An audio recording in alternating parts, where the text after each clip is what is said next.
Salut Thierry, j'espère que tu vas bien. J'ai bien reçu Porthos, comme tu vois je l'ai ouvert, il est très sympa et je te remercie.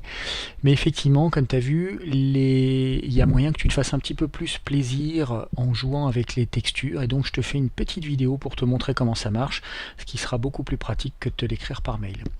Voilà, alors tout d'abord un petit détail. Tu vois ici que lorsque tu mets un chapeau en même temps que des cheveux, il y a des interférences, les cheveux dépassent du chapeau et c'est pas très joli. Donc je te conseille plutôt de choisir pour l'un ou pour l'autre. Si tu tiens absolument à avoir un chapeau ou un casque ou quelque chose, je te conseille de supprimer les cheveux, tu les sélectionnes, tu les supprimes, ou si tu veux garder les cheveux, tu sélectionnes le chapeau et tu appuies sur la touche supprimer pour le dégager. Donc voilà, c'est plutôt l'un ou l'autre, mais évite les coiffures, enfin les cheveux avec les casques par-dessus.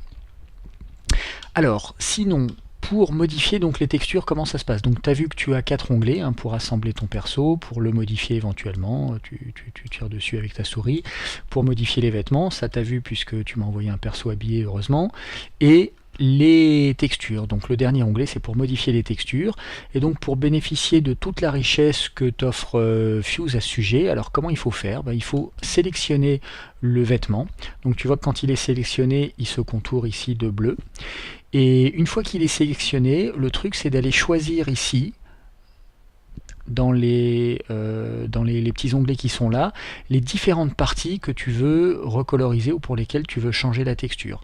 Donc tu as des parties différentes qui dépendent de chaque vêtement. Tu vois que le manteau ici, il a un tissu principal, une ceinture, strap, buckles et thread.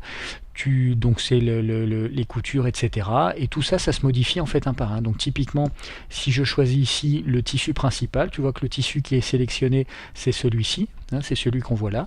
Si je veux le changer, alors une fois que j'ai sélectionné une partie du vêtement, eh bien j'ai accès à toutes les textures que le jeu propose.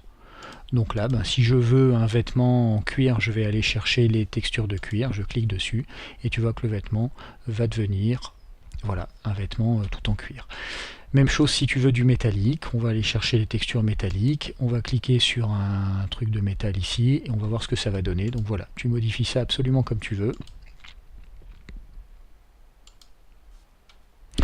Et voilà. Alors, tu peux, une fois que... On va prendre celui-ci. Voilà, une fois que tu as trouvé une texture qui te plaît, tu peux harmoniser cette texture de différentes façons possibles. Donc mettons qu'on veuille mettre la même chose sur la ceinture, donc je peux très bien cliquer dessus. Voilà, ici c'est fait, comme ça la ceinture est un petit peu moins visible, mais si j'ai choisi une texture qui ne me plaît pas pour la ceinture et que je voudrais avoir la même que sur la fabrique, tu peux faire du copier-coller. Donc si je clique ici, là je sélectionne le tissu principal, je clique sur copier, tu vois, et ensuite je vais sélectionner la ceinture, je clique sur coller, et là il fait un copier-coller de la texture comme tu peux voir. Donc c'est intéressant parce que quand tu as une texture ici, on va prendre celle-ci, tu peux complètement la modifier. Donc par exemple je peux aller choisir une couleur différente.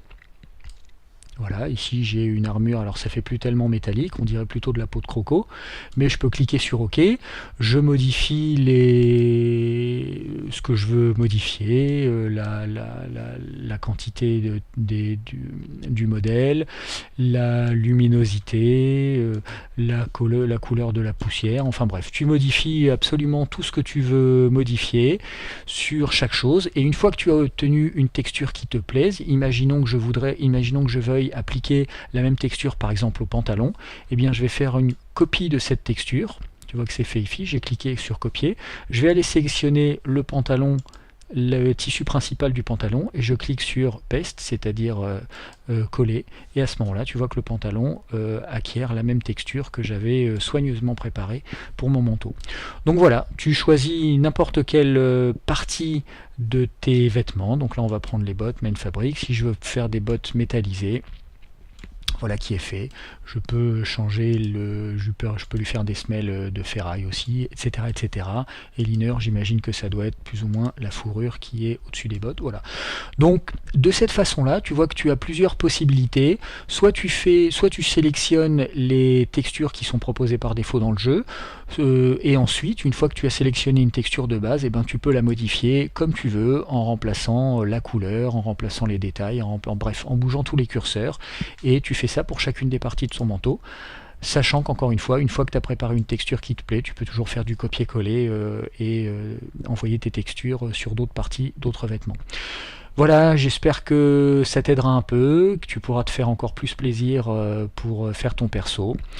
N'hésite pas évidemment à me recontacter par mail si tu as besoin, je reste disponible. Et voilà, passe une très bonne soirée, à bientôt, ciao.